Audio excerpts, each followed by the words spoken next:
Ассалому алайкум дehqonoни муҳтарам.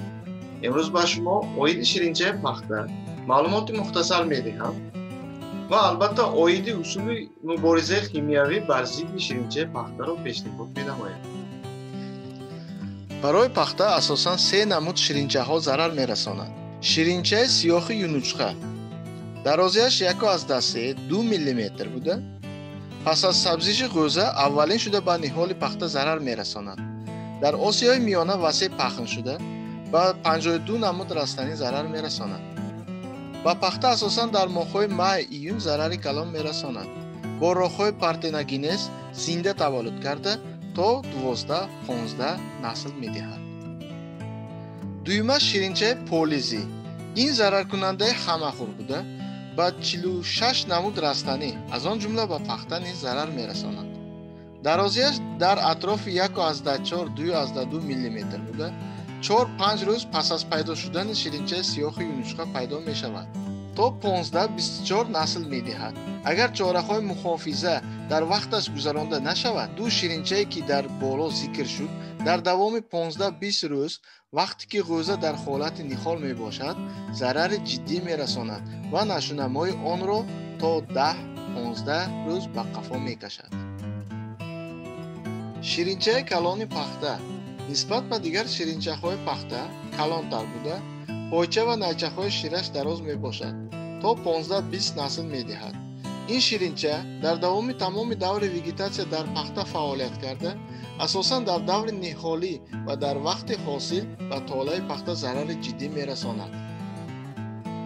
фаъолии насилдиҳии ширинчаҳо дар ҳарорати 20-25 дараҷа баланд мегардад. ширинчаҳо дар таги барги ғӯза ва шохчаҳои наврас ҷойгир шуда шираи онро мемаканд. дар натиҷа баргҳо паҷмурда, инкишоф наёфта, майда мемонанд ва қадкашии растанӣ суст мешавад. дар натиҷаи норасоии ангиштобҳо кам ҳосил мебандад. ширинчаҳо аз худ махлули шириши хориҷ менамояд, ки он рӯи баргро рӯйпӯш мекунад.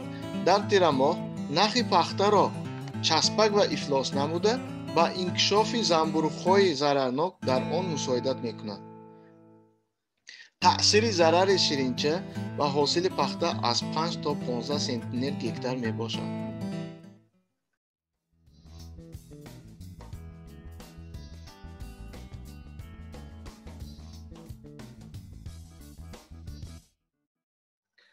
яке аз усулҳои самараноки мубориза бар зидди ширинчаҳо ин усули химиявӣ мебошад.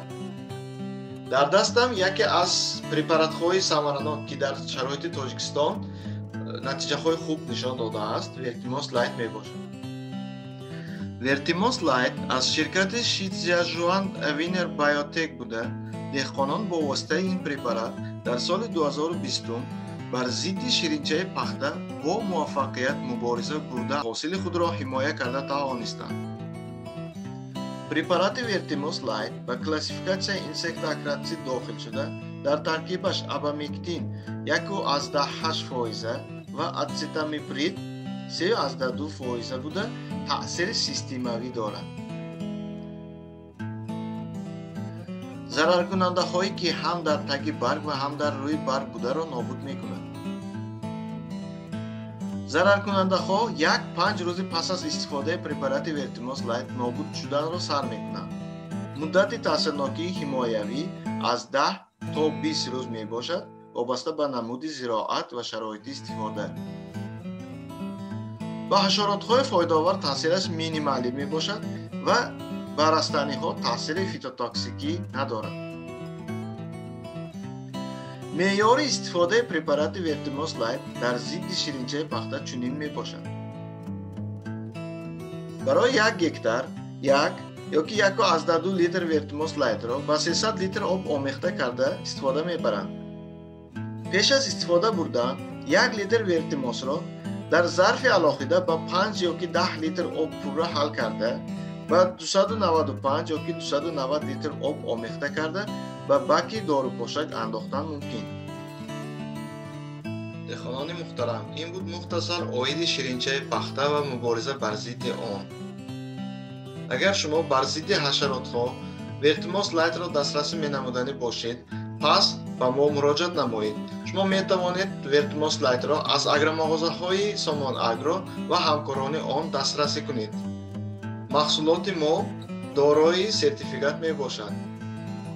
пеш аз истифода бурдани Vertimos Lite бо мушовирони ширкати Somon Agro маслиҳат намоед.